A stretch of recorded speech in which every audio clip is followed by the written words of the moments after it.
Merhaba arkadaşlar. Edda Tasarım YouTube kanalıma hoş geldiniz. Nasılsınız? Umarım iyisinizdir. Beni soracak olan arkadaşlar için teşekkür ediyorum. Ben de çok iyiyim. Bugün sizinle benim de ilk kez çalıştığım bir metalik kağıt ipten şık bir çanta paylaşacağım. Yaparken sizinle de paylaşmak istedim. Biliyorsunuz genelde ben çanta videolarımı yaparken sizinle çekim yapıyorum. Şimdi bunda ilk kez çalıştığım için sizle de paylaşmak istedim. Şimdi bir parçasını ördüm. Diğer parçası da aynı şekilde olacak. Ona geçeceğiz. Ama öncelikle sizden küçük bir ricam var. Emeklerimin karşılığını almak için ve benim de videolarımın daha çok insanlara ulaşabilmesi için güzel yorumlarınızı, beğenilerinizi ve yorumlar kısmında şöyle sağa kaydırdığınızda orada high puanı var. Onu da verirseniz ve tabii ki ücretsiz olarak oluyor hepsi. Daha çok insana ulaşmama vesile olursunuz. Ben de daha hevesle, motive olarak videolarımı çekmeye devam ederim. Şimdi arkadaşlar, şimdiden hepinize teşekkür ediyorum. Şimdi bunu ben de ilk kez çalışıyorum ve arkadaşımın yardımlarıyla hani örneğe oturttum. Birebir aynı ölçüsünü size vereceğim. Ben bakın bir tarafını yaptım. Şimdi bunun üzerinde videonun başında da göreceksiniz bitmiş halini paylaşacağım resmini. Şöyle küçük küçük de çiçeklerimiz var ama önce iki parça halinde bu şekilde örülüyor. Ben şöyle bir akrilik sap kullandım. Şimdi bunun ölçüsünü vereceğim arkadaşlar. Benim ölçüm, sapımın ölçüsü bakın. Şöyle tam uç noktadan bir uç noktaya 12 santim arkadaşlar. Ve şimdi ben bu kağıt ipi kullandığım için bütün olarak size gösteremiyorum. Yalnız siyahını göstereyim. Şu kağıt ipler var biliyorsunuz. Bakın arkadaşlar 250 gram olandan bir tane kullanmaya başladım. Şu an dediğim gibi hani ben de ilk kez yaptığım için ne kadar ip gittiğini bilmiyorum bundan. Ama bu 250 gram olan tahminimce 320 metre falan geliyor bu. Ve bakın ipin inceliğini de göstereyim. Bunların kalınları da var. Kalınlarından değil arkadaşlar. İnce olanlarından. Buraya dikkat edelim. Ve 4 milim tığım var arkadaşlar. 4 milim tığımla çift kat örüyoruz çünkü çantamızı. Daha normalde bunu tek kat örüyorlar ama ben daha formlu ve güzel tok dursun diye bu şekilde kullanmayı tercih ettim. Ve bu kısmını yapınca ütüledim arkadaşlar. Ama üzerine bir bez koyun mutlaka.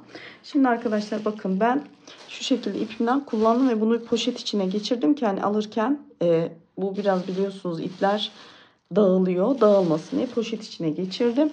Şimdi arkadaşlar dediğim gibi çift kat ipten çalışıyoruz. Şöyle ipimizi alıyoruz bakın. Ve burada toplamda 32 tane sık iğne yapacağız buraya ve askımızın şu şekilde bir yarısına kadar geliyor zaten bu. Ben 32 ilmekle çalıştım. Burada sayının çift olması önemli. Bakın arkadaşlar şimdi şöyle tutuyorum askıma. Şöyle bunu da yürüteceğim tabi. Bakın şuradan alıyorum.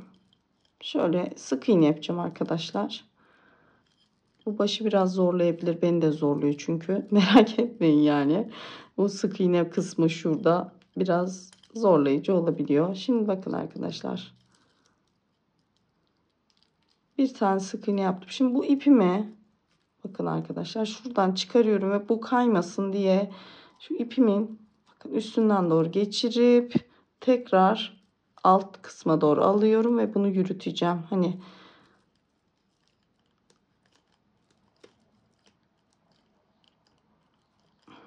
şimdi şurayı bir sabitledim bakın. Sık iğneyle. Şimdi yanına geçiyorum. Tutuyorum. Bir sık iğne. Şöyle de arada çekiyorum. Dediğim gibi şunu uzun bıraktım ki altta kaybolsun ve çıkmasın, ucu sabitlensin. Şimdi üzerine de sık iğnelerimi yapıyorum. Bakın bu şekilde. Dediğim gibi bakın arada yaparken şu baştakini şöyle bir çekiyorum. Şurayı sıkılıyorum. Şimdi böyle 32 tane sık iğnemizi yapıyoruz arkadaşlar. Bakın bu kayması önemli değil. Zaten sonra elimizde bunu düzeltiyoruz. Şimdi 32 tane sık iğne yapıp geliyorum.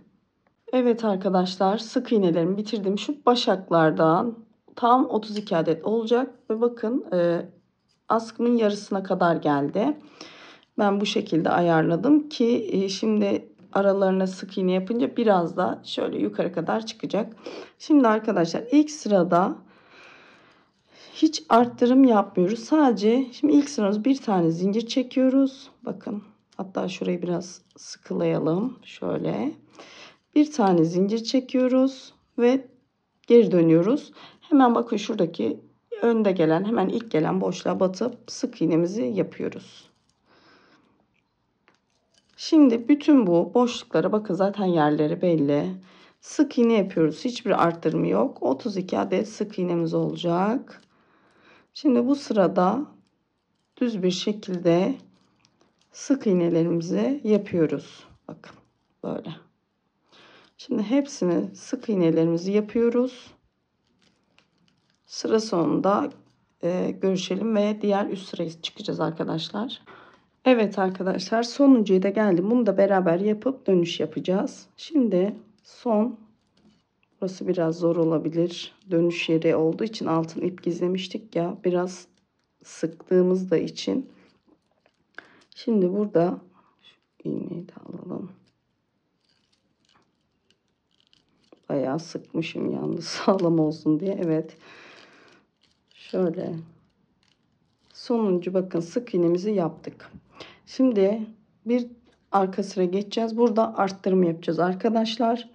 Ve arttırımların bakın bu şekilde zaten belli oluyor. Açılıyor çanta.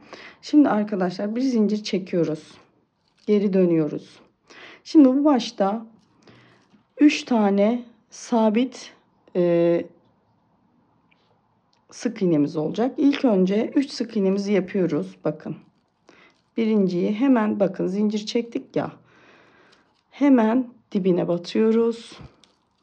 Bu bir. Yanındakine batıyoruz.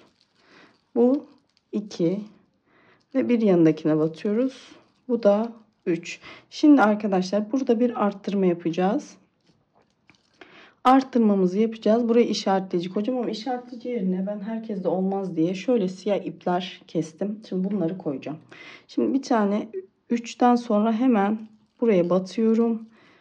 Bakın 1. Hemen bu araya ipimi koyuyorum. Bir tane daha aynı yere batacağım çünkü. Burası belli olsun diye. Ve aynı yere bir tane daha batıyorum. İpim şöyle arada kalsın. Bakın şöyle arada alayım bunu. Bakın şöyle araya koydum. İkinci arttırmamı yaptım. Yani 3 tane düz sık iğneden sonra bir arttırma. Şimdi 4 adet sık iğne. Bu sadece 3 köşede olacak. 1, şöyle itelim de görünsün. 1,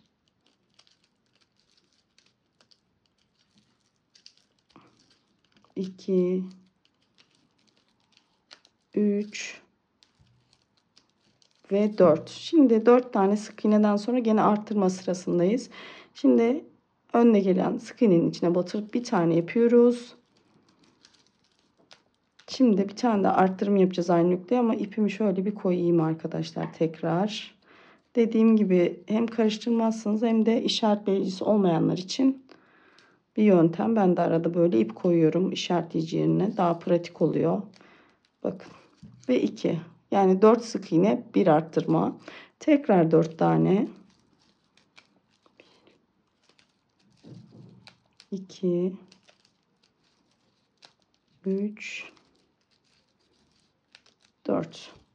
Şimdi tekrar arttıracağız. Tekrar aynı noktaya batıyoruz. Bir tane yapıyoruz. Şöyle ipimi koyuyorum. Bakın. Tekrar aynı noktaya bir tane daha yapıyorum. Bir arttırmamı daha yaptım. Şimdi tekrar 4 tane. 1, 2, 3, 4. Şimdi tekrar arttırma noktasındayım. Bir tane yapıyorum. Tabii çift kat ipte çalıştığımız için arada tekini alıyoruz, tekini alamıyoruz. Biraz yap sök oluyor. Şimdi tekrar şuraya ipimi koyuyorum.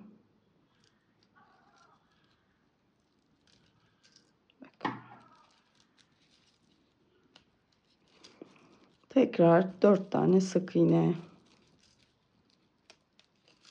1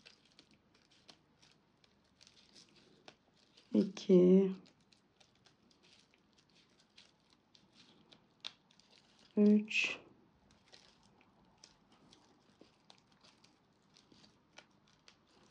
ve 4. Tekrar arttırım sırasındayım.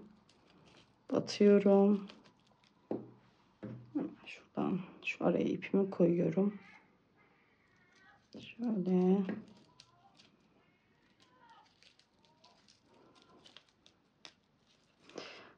Evet, bir tane daha yaptım. Yani arttırım yaptım. Şimdi tekrar 4 tane.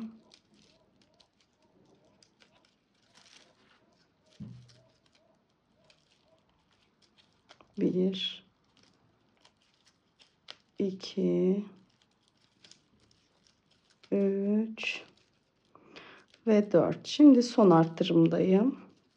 Tekrar yanındakine batıyorum.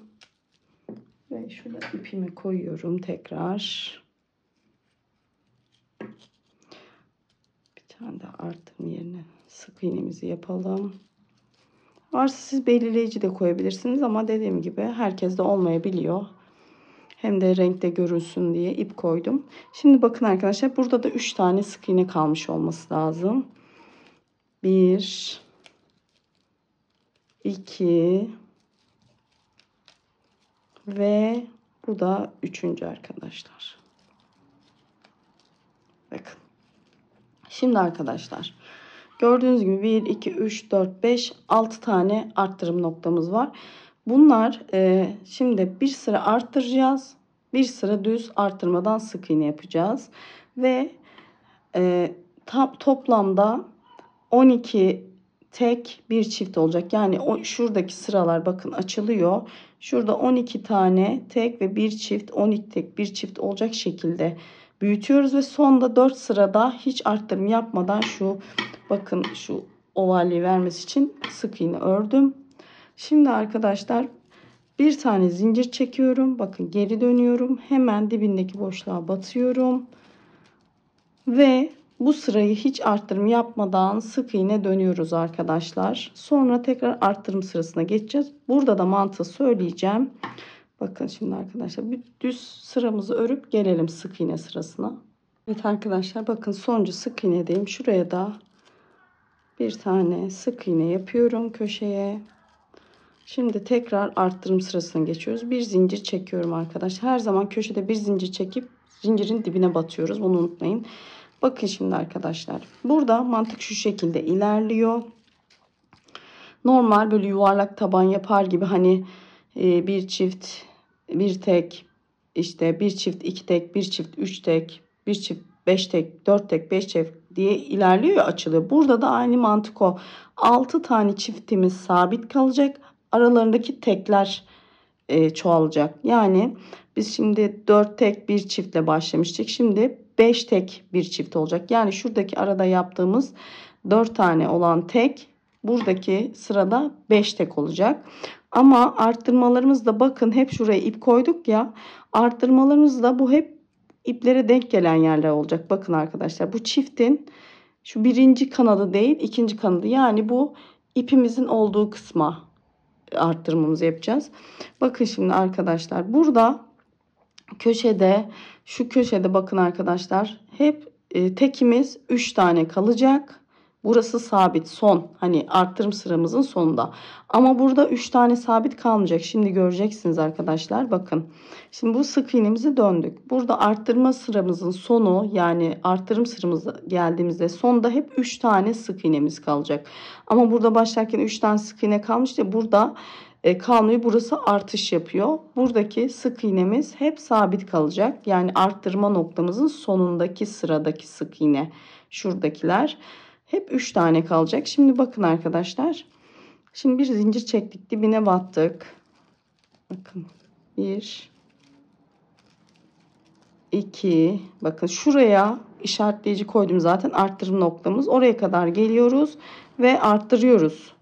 3, bakın, ve 4. Nereye geldik arkadaşlar? Takip ediyoruz. Bakın şurada arttırma sıramızı, işaretlecimizin üzerindeyiz. Şimdi ilk arttırmamızı buraya yapacağız. Buradan takip edebilirsiniz. Şimdi bakın bir tanesini yaptım. İpi tekrar alıp şöyle araya koyun. Ben koymuyorum. Alıştım, hani gözümle takip ediyorum, ama siz kaçırırım derseniz koyun. Bakın arkadaşlar, bir tane de arttırma yaptım. Yani buradaki 3 tane olan burada köşede 4'e çıktı. Ama sıra sonundaki 3 artmayacak arkadaşlar. Bu arttırımdan sonra hep 3 olarak kalacak. Şimdi bir dahaki arttırma noktasına kadar sık iğne yapıyoruz. Bunu da sayalım, bakın. 1, 2, 3, bakın, 4 ve 5. Çünkü alt sırada 4 tane sık iğne yapmıştık. Bu sırada 5 sık iğneye çoğaldı. Yuvarlak tabandaki mantık gibi 4 tekten 5 teke çıktı. Şimdi bakın ipimin orada geldim. Yani alttaki arttırma sırasının üstüne. Şimdi buraya tekrar arttırmamın tekini yapıyorum. İpimi alıyorum. Dediğim gibi son kez ben koyacağım buraya. Ama siz karıştırın derseniz sürekli koyun ipinize. Şimdi ikinci tekimi de yapıyorum. Bakın. Şimdi tekrar bakın, 1, 2, 3, 4 ve 5. tekim. Bakın arkadaşlar, tekrar artırma noktasındayım. Şimdi buraya batıyorum bir tane. Şöyle ipimi alıyorum, tekrar şöyle araya koyuyorum. Tekrar aynı noktaya batıp tekrar bir arttırma yapıyorum. Şimdi tekrar devam ediyorum sık iğnelerime. 1, 2, 3, 4,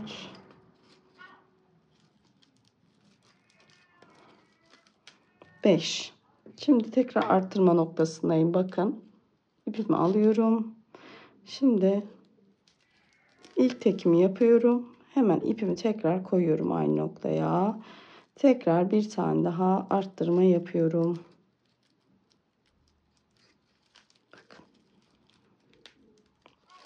Evet, şimdi tekrar 5 tane tekim var. 1, 2, 3, 4,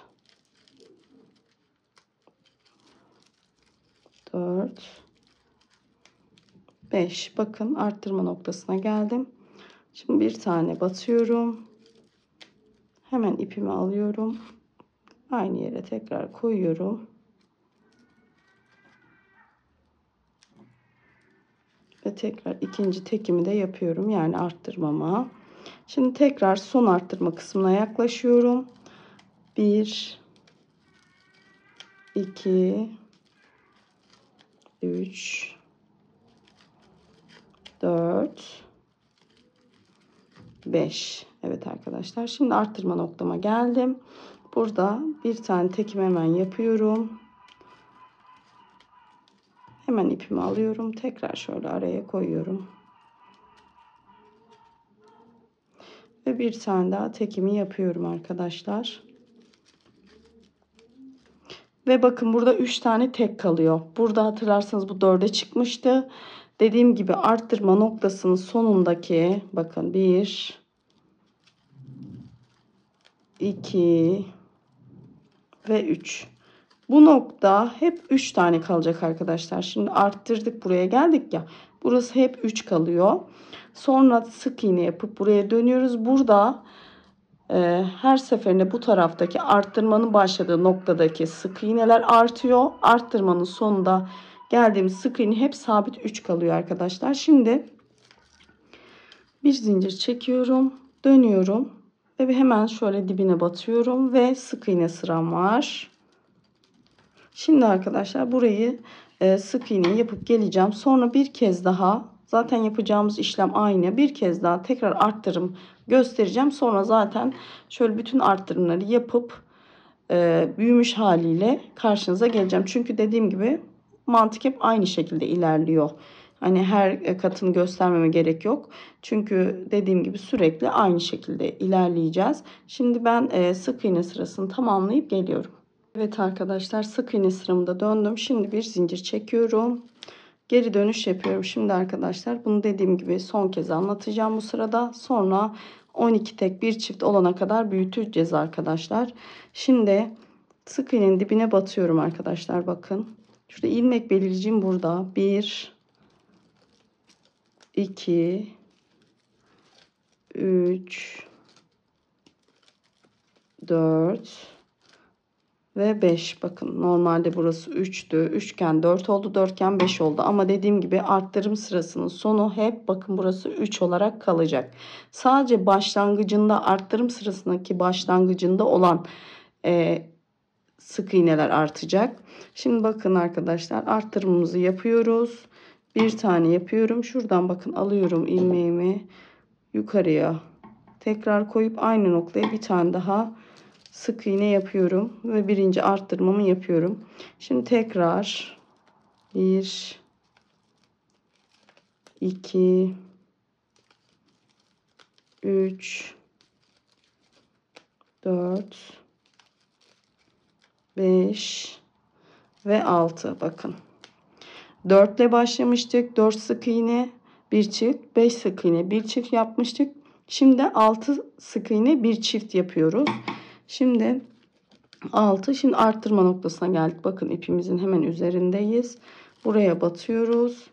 İpimizi buradan alıyoruz. Tekrar aynı yere koyuyoruz. Ve ikinci arttırmamı da yapıyorum.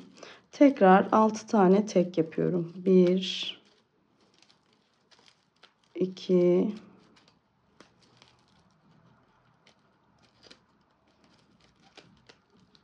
3 çift katlı çalışırken böyle sorunlar olabiliyor. Şöyle 2 3 4 5 ve 6. Bakın arkadaşlar, tekrar arttırma noktasındayım. Bir tane tekimi yapıyorum. Hemen ipimi buradan çıkartıp tekrar koyuyorum.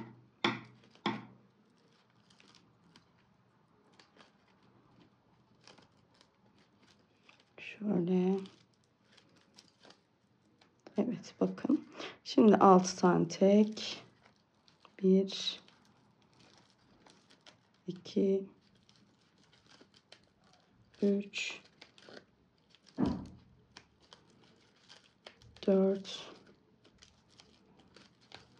5 ve 6. tekimi yapıyorum. Arttırım noktama geldim.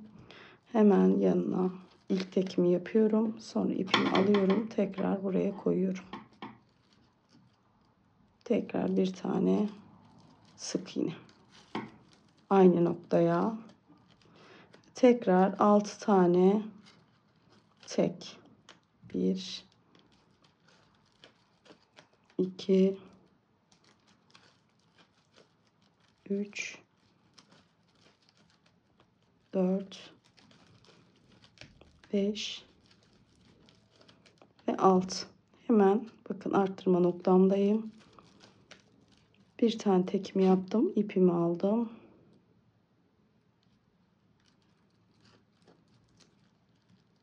Aynı noktaya tekrar. Tekrar 1 2 3 4 5 ve 6. tekim. Evet, son arttırmadayım. Arttırma ipimin olduğu yere geldim. Bakın bir tane yaptım. Şimdi aynı noktaya bir tane daha yapıp arttırmamı tamamlıyorum. Ve bakın burada yine 3 tane kalıyor. Yani burası sabit 3 kalacak arkadaşlar. Arttırmamızın sonu. Başlangıcındaki teklerimiz artıyor ama burada sona geldiğimizde hep 3 kalacak. Başlangıçtaki bakın tek büyüyor. Buradaki 3 kalıyor. Şimdi arkadaşlar mantığımızı anladığımızı düşünüyorum. Bir sıra düz sık iğne örüyoruz arttırmadan sonra ve toplam 12 tek bir çift olana kadar, bakın 12 sıra demiyorum. Şu arttırmalar çünkü bir sıra arttırıyoruz, bir sıra sık iğne yapıyoruz normal. 12 tek bir çift olana kadar arttırıyoruz. Sonra da hiç arttırma yapmadan 4 sıra sık iğne örüyoruz arkadaşlar. Ben şimdi arttırma sıralarımı bitirip geleceğim. Evet arkadaşlar, parçalarımı bitirdim. Şimdi dediğim gibi 12 tek bir çift olana kadar bakın zaten tarif etmiştim. Arttırmalarımızı yapmıştık. Sonra 4 sıra hiç arttırım yapmadan sık iğnelerin üzerine sık iğnelerimizi yaptık ve şöyle bir hafif böyle çukur gibi bir görüntü oluşuyor. Hani hiç arttırma yapmadığımız için. Şimdi arkadaşlar ölçülerini vereyim. Dediğim gibi herkesin el ayarı ipinin kalınlığı farklı oluyor ama bu çantayı yaparken bunların kalın sarım olanları var. Onları tercih etmiyoruz arkadaşlar. Ben çift kattan yaptım ama eğer siz hani kalın olanlarından tek katta da çalışabilirsiniz tabi. Bakın şu şekilde ince, hani benim aldığım 250 metre 250 gram 320 metre sanırım. Dediğim gibi bunların kalınlıkları değişiyor. İki büklüm olanları var, yani daha kalınları. Onlardan tek katta çalışabilirsiniz. Şimdi arkadaşlar bakın. Şöyle birleştirmeden önce ölçüsünü vereyim. Bakın saptan itibaren arkadaşlar ölçümü alıyorum. Sapla bitmiş hali 15 santim arkadaşlar. Şu bakın şu genişliği de bu da bakın bu da 15 santim. Görüyorsunuz. Şimdi şöyle iki uçtan iki uca yapalım. Dediğim gibi bu herkese göre değişir ama şöyle de 41 santim arkadaşlar. Şimdi bunları birleştireceğiz. Şimdi birleştireceğimiz yer iç tarafta kalacak. Yani biz çantanın tersinden birleştireceğiz. Çantayı çevireceğiz. Çantanın iç kısmı dışa gelmiş olacak yani. Birleştirdiğimiz nokta dışarıda kalacak. Bakın. Şimdi şöyle bir ayarlama yapalım. Şöyle yapalım. Bakın. Şu şekilde bakın görüyorsunuz. Çantamız birleşiyor. Şimdi bu uç kısımlarından sık iğnelerimizi yapacağız. Şimdi burası bakın arkadaşlar. Yani şu şekilde söylüyorum. Dikeceğimiz kısım burası. Ama sonra çantamızı tersine çevireceğiz. Yani ters tarafını dışa getirin. Sık iğnelerimizi yaptıktan sonra çantamızın içini dışına geçireceğiz. Bu da tersine dönmüş olacak. O yüzden çantamızın iç kısmı size bakacak. Şimdi arkadaşlar bakın. Şu şekilde. Şöyle bakın gördüğünüz gibi. Şimdi şu ucundan başlayarak şöyle ucundan başlayarak sık iğnelerimizi yapacağız arkadaşlar. Ben yine çift kat ip kullanacağım. Şuradan başlıyoruz arkadaşlar. Bakın şöyle uç kısmından şöyle buradan başlıyoruz. Şöyle sağlamlaştırmak adına ben buraya bir kere daha batıyorum. Ve her bir şöyle sık iğnenin tepesine batıyorum. Karşıda sık iğneye şöyle denk gelecek şekilde düzgün bir şekilde bunları birleştireceğiz arkadaşlar. Dediğim gibi burada biraz da sizin dikkatinize bağlı. Şimdi şöyle teker teker bütün sık iğnelerimin karşıdan da aynı şekilde almaya dikkat ediyorum. Bakın. Şimdi bu şekilde bütün sık iğnelerimi karşıda da aynı şekilde alarak şimdi bütün şu köşeleri birleştirip geliyorum buraya kadar arkadaşlar. Evet arkadaşlar, bakın kenarlarını sık iğne döndüm ve şurada ipimi tabii ki yürüttükten sonra biraz kestim arkadaşlar. Şimdi burada çantamızın içini dışına çevireceğiz. Yani bu sık iğne kısmı içeride kalacak ve içeride de şöyle çantanın içinde de bir boşluk olacak, yani bir bakın şöyle çukurluk oluşacak. Şimdi şöyle çevirelim ve elimizle düzelteceğiz. İp zaten metalik ip ve sert bir ip olduğu için şöyle elimizle düzeltmeler yapacağız. Zaten çantanın içi bu şekilde oluyor. Bakın şöyle iyice, bakın şu sık iğneleri şöyle bastırıyorum ki iyice böyle kenarları şöyle düzgün dursun. Bakın şöyle elimizle düzeltiyoruz. Şimdi dediğim gibi metalik ip olduğu için şöyle bir düzeltme ihtiyacı tabii ki oluyor. Şimdi bu parçaları söylemiş miyim bilmiyorum. Parçaları birleştirmeden önce üzerine bir bez koyup ütüleyin arkadaşlar. Yani unutmuş olursam buradan tekrar söylemiş olayım. Bakın bu şekilde çantamızı birleşimini yaptık. Bakın şimdi üzerine bunun çiçekleri var arkadaşlar. Çiçekleri şu şekilde ben hazırladım. Şimdi size nasıl yapıldığını göstereceğim. Şimdi bunun üzerine bakın bu şekilde çiçeklerimizi şöyle dikeceğiz. Şimdi kaç tane olduğunu ben de bilmiyorum. Dediğim gibi ben de ilk kez çalışıyorum. Şöyle bir hesaplayalım. Bakalım kaç tane gidecek. Şöyle uçlarına ipi bırakıyorum ki dikerken bir daha ip eklemeyeyim. Bu iplerle dikeceğim. Şimdilik bakalım arkadaşlar. Şöyle. Şöyle. Ve bu şekilde herhalde tam yetecek. Şimdi bunları bir tanesini tabii ki göstermek için yapacağım. Sayalım: 2, 4, 5, 6, 7, 8, 9, 10 tane arkadaşlar. Yeterli olacak ve bunları şimdi yapımını göstereceğim arkadaşlar size. Bunları tek kat ipten yapıyoruz arkadaşlar. Şimdi şöyle makasımı alayım. Şimdi bunun için motif makinesine ihtiyacımız var. Şu yuvarlak olan motif makinesi. Bunun içinden şöyle de bir zaten iğnesi çıkıyor. Şimdi arkadaşlar ipimiz tek kat olacak şekilde. Bakın arkadaşlar, şimdi ipi şöyle bir düğüm atıyorum. Bakın motif makinesinin şöyle 2 tane çizgi olan kısmı var. Bir tane de şurada var. Şu 2 tane çizgi olan kısmından şöyle geçiriyorum. Ve ilk bakın şöyle karşıya doğru geçiriyorum ve bunu yaparken de şöyle elimi sıkıca tutup hani kaçmamasına dikkat ediyorum. Bakın buradan geliyorum. Şöyle göstereyim. Şöyle karşıya geliyorum. Aynı yerden dolanıyorum. Bakın şöyle. Ve 2 tur yapmış olduk bakın. Şimdi ikinci turun başladığı yerdeyim. 3 tur gibi döner gibi yapıyorum arkadaşlar. Ama yan tarafa geçeceğim. Bakın şimdi buradayım. Şöyle yan kısma geçiyorum. Bakın yan kısma geçtikten sonra buradan da şöyle dönüyorum. Ve bunun karşısı. Şu karşı tarafına. Şöyle dediğim gibi tutmaya özen gösterin. Elinizden kaymasın. Bakın şöyle karşı tarafına geçiyorum. Yani yanına geçmiş oluyorum. 2 tur bakın dönüyorum. Başladığım yerdeyim. Burada 3. turu dönerken bakın dönmüyorum.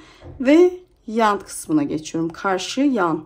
Sonra geçtiğim kısmın karşı tarafına tekrar şöyle bakın. 2. turu döndüm. 3'ü dönerken bakın dönmüyorum ve karşıya.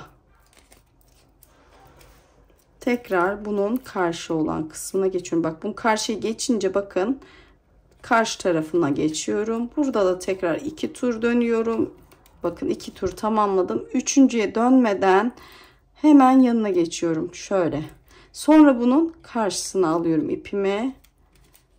Şöyle elimizi de çevirerek 2 tur. 3.'ye dönmeden hemen son kalan bakın boşluğa da batıp bu karşısındakine de buraya da bakın 2 turu döndüm. 3'ü dönmeyeceğim. Buradaki boşluğa tekrar geri geldim. Bakın oraya yaklaştım. Şuraya ipimi tutturuyorum. Bakın. Ve kesiyorum şimdi. İpimi biraz uzunca kesiyorum. Hem bunu dikerken kullanacağım hem de şimdi aralarını birleştirmede. Şimdi arkadaşlar ipimi şu içinden zaten böyle bir iğne çıkıyor. Yün iğnesi gibi. Şimdi arkadaşlar şunu elimize bırakmadan buradan çıkarıyoruz. Şimdi ipimi buradaki boşluktan bakın şöyle bir içeri alacağım. Bakın şuradaki boşluktan ipimi arkaya alıyorum.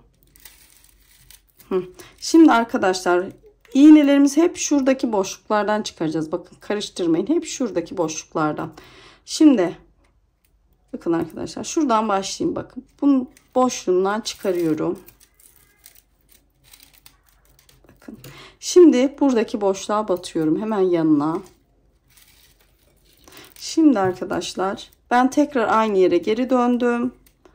Bakın tekrar buradan çıkıyorum ki bu başlangıç noktam sağlam olsun, ipim kaymasın.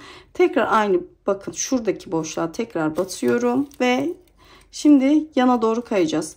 Şimdi arkadaşlar bakın bu taraftayım. Hep şu küçük olan noktalar var ya, bunların önünden çıkıyoruz arkadaşlar. Şimdi geriye. Bakın. Şöyle. Şimdi bakın arkadaşlar şuradan. Şimdi geriye, yani bir önceki yaptığımız boşluğun içinden. Şimdi tekrar bakın bu ileride. Şimdi geriye, geri boşluğa. Böyle iplerin çıkmaması daha sağlam oluyor.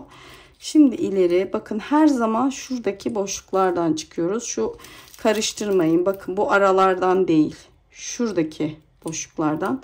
Hemen geriye, gene aynı boşluktan. Şimdi tekrar bakın boşluktan giriyoruz. Hemen geriye doğru şuradaki boşluktan. Hemen yandaki boşluktan ve geriye buradaki boşluktan.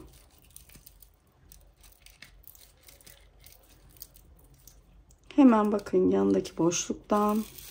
Şöyle ve sıkıyoruz bunu da bu arada. Gevşek yapmayın. Hani çok kopacak şekilde değil ama şöyle sabitliyoruz. Hemen yanındaki boşluktan ve şuradan araya karışmış. Ve geriye her zaman gibi. Bakın şimdi tekrar yandaki boşluktan ve geriye.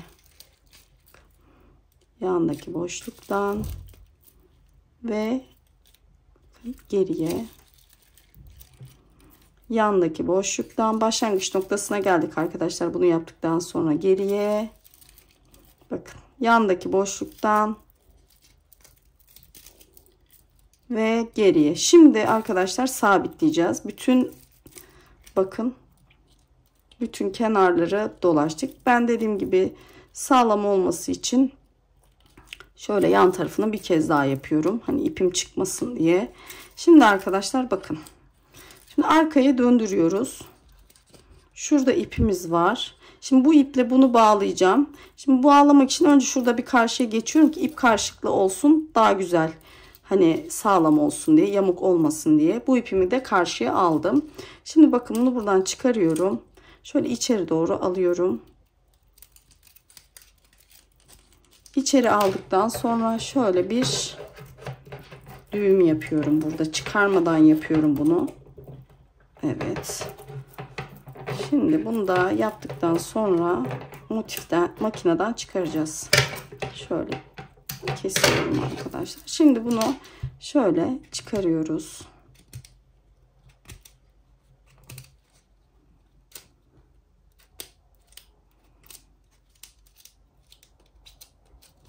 Evet, bakın. Çok güzel oldu bence. Şimdi burada bıraktığımız iple de bunu çantaya dikeceğiz arkadaşlar. Yani burada şekil dediğim gibi size kalmış. İstediğiniz şekilde dikebilirsiniz. Genelde şu şekilde oluyor. Ben de böyle yapacağım. Bakın. Artık zaten ipiyle tutturup arkadan dikeceksiniz arkadaşlar. Bu kadar. Bakın, şu kalan iplerle iğnemize takıyoruz. Şuralara sabitliyoruz. Dediğim gibi şekil bu.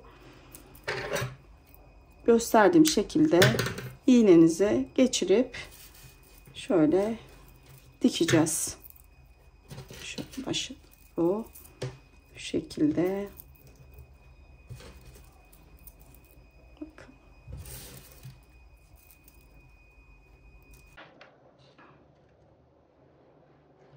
Evet arkadaşlar, bu şekilde şu iplerden tutturacağız arkadaşlar. Bundan sonra çantanın zaten bitmiş halini size göstereceğim. Evet arkadaşlar, dediğim gibi bunları dikeceğiz ve bitmiş halini göstereceğim. Yalnız şöyle hani unutmadan bir bilgi vereyim. Bakın arkadaşlar, metalik ipim ben böyle poşet içine koymuşum ki dağılmasın diye. Bu kadar ipim de arttı çift kat kullanmama rağmen. Bu dediğim gibi 250 gram olan iplerden ve ince sarım arkadaşlar, dikkat edin. Bu kalın sarımlar bu kadar hani ip aynı şekilde gitmeyebilir. Çift kat ördüğüm halde yine de bu kadar daha kaldı arkadaşlar ipimden. Şimdi arkadaşlar, söylediğim gibi bunları dikeceğim ve son haliyle karşınıza geleceğim. Evet arkadaşlar, çantamın çiçeklerini dikimini de bitirdim. Şöyle isterseniz ekran görüntüsü alıp nasıl yerleştirdiğimi görüp ona göre siz de dikebilirsiniz. Toplamda 11 adet çiçek motifi kullandım arkadaşlar. Bakın şu şekilde, içi de böyle. Dediğim gibi benden astarsız istendi. Ben astarsız bir şekilde çalıştım. Ama astar istenirse bu iki parçayı birleştirmeden iç astarlarını dikip sonra birleştirmenizi tavsiye ederim. Ben ilk kez çalışmama rağmen çok beğendim. Ve çift kat çalıştığım için de çanta oldukça tok duruyor arkadaşlar. İpiniz kalın değilse eğer mutlaka çift kat çalışın derim. Ve videonun başına gösterdiğim gibi 250 gramlık metalik kağıt ipten arttı arkadaşlar. Yani bir adet bu ipten kullanabilirsiniz. Tabii ipiniz kalınsa bu değişebilir. Benim ipim dediğim gibi biraz inceydi. Buna göre ayarlama yapabilirsiniz. Umarım faydalı olur. Umarım beğenmişsinizdir. Bir dahaki videoya kadar hoşça kalın arkadaşlar. Beğeni ve yorumlarınızı eksik etmez. Size çok mutlu olurum. Soracağınız bir şey varsa da Instagram adresim var.